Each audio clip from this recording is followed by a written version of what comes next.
What you manifest in your mind, you can bring to reality. UFC 242 from Abu Dhabi just happened the other night, Saturday. Actually, during the day. What am I saying? This was an early pay-per-view card.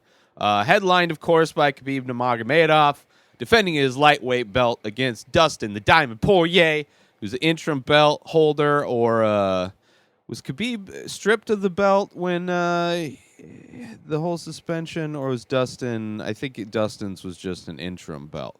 Either way, they finally unified an interim belt in that weight class that didn't involve Tony Ferguson this time. I was hoping Dustin Poirier would pull it out. I'm a fan. Literally right around very early in my UFC kind of journey as far as being a fan. There was a documentary that came out, Fightville, and Dustin Poirier was I don't know if he was the only focus of the documentary, or just one of multiple fighters that were being followed during the documentary. I haven't rewatched it, but Dustin was kind of an early subject in that, and how he turned his life around to get into fighting, and how that kind of became his purpose, the thing in life that he enjoyed doing, that he was driven to do. And he's had a similar career to another fighter I'm a huge fan of, Michael Bisping, where I think Michael Bisping was the only one to have had more fights before fighting for the belt than anyone, which is just, it's went differently for Michael Bisping, let's say that. Dustin Poirier did have a couple moments in the second round where Khabib was, deciding to stand up, and Poirier connected a few times and had him hurt. But it wasn't enough. As soon as Khabib started getting hurt, he just went back to his wrestling. And Dustin was doing good trying to get up from the wrestling and the grappling, but it was just,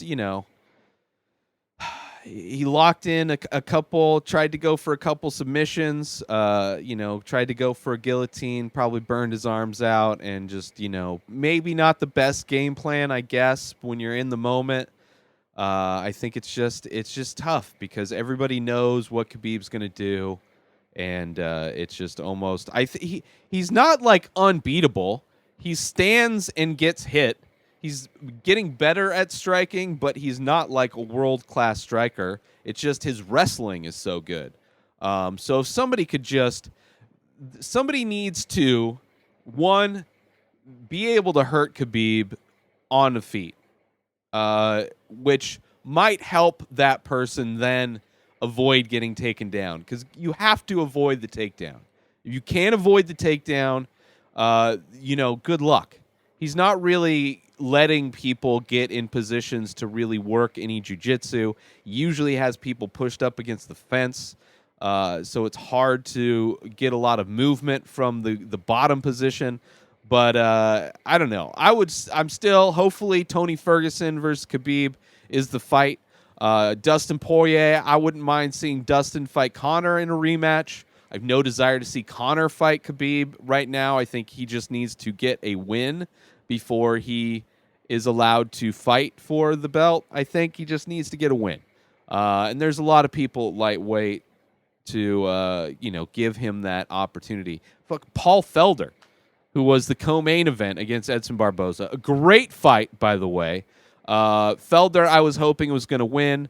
I'm a fan of both of these guys. Really fun strikers to watch, and the fight didn't disappoint. But Paul Felder got a close decision, split decision, in their rematch. I wouldn't mind seeing that one in a trilogy fight. But overall, it was a fun night of fights, a lot of decisions. There were a couple. Curtis Blades destroyed, complete domination. He looks great at heavyweight. Joanne Calderwood looked great in this fight. She finally had an opponent that would actually fight her. Andrea Lee, whose boyfriend, or I don't know if they're still together, but he's got a Nazi tattoo that he says he's embarrassed of, but has no desire to cover it up or get rid of it. So that's the kind of men she's into. But she's a fun fighter to watch, and it was a fun fight against Joanne Calderwood, who's just looking great in her past fights, and good win for her. Went to decision though. There was a draw in a fight that I thought was a great fight as well. The Leron Murphy versus Zabar Tugagov. Sorry. Some good fights, though. Good fights from Abu Dhabi. Did not like the start time. Woke up and pretty much I missed like the first Fight Pass fight, I think, or second fight. But great fights all around from top to bottom. Apparently, it was extremely hot in the Abu Dhabi. It was like 78% humidity, 100 degrees, that's a lot of humidity and very hot. So didn't really envy anybody being there. But definitely some good fights, and Khabib got a win. And I think now that Khabib's champion, he's actually adding names to his resume that are worthy of him being a champion. Because his resume leading up to the belt was just kind of ridiculous. But whatever. It is what it is. He's going to be a very tough fighter to get out of there. But coming up next in Vancouver, it's a ESPN Plus card headlined by Donald Cerrone and Justin Gaethje. You want to talk about fireworks. This one's going to be crazy. I have a feeling that Donald Cerrone is going to lose, but I don't know. Justin Gaethje's on a kind of a skid, but anybody that fights Gaethje has to weather the storm of Gaethje. I think actually he's actually won a couple fights. Justin has at least his last fight. Last two fights, I don't know, but yeah, I think Donald Cerrone's not. It's going to be a tough one for him. It's going to be a tough one for him. Great matchup though. Great matchup. Looking forward to it. Glover Teixeira versus Nikita Krylov. Another going to be a great striking battle. Todd Duffy is back from being gone for forever. Shoeface versus Uriah Hall. Striker versus grappler. I got Shoeface in that one. Yeah, looks like some good cards. I'm looking forward to it next Saturday for Vancouver ESPN Plus card. Yeah, good fights. Good fights. Interesting to see what happens in the lightweight division with Khabib. Who he fights next. He says he wants to take off some time, which everybody says that, but we'll see. I don't know. I mean, there's so many contenders in the lightweight division. I think, he could sit out and let, Conor fight somebody. I mean, here's the thing. We already know it needs to be Tony Ferguson, right? So like all signs were Tony Ferguson leading up to the fight. And it's like a weird thing. Like immediately after the fight, it's like, who knows what's going to happen? Like it was like after this fight, Khabib, Tony Ferguson. Khabib, Tony Ferguson. But now that the fight's over, it's like, oh, maybe Conor, maybe somebody else. I don't know. I mean, I think Tony, it should be a fight. I think hopefully Khabib, it's a fast turnaround.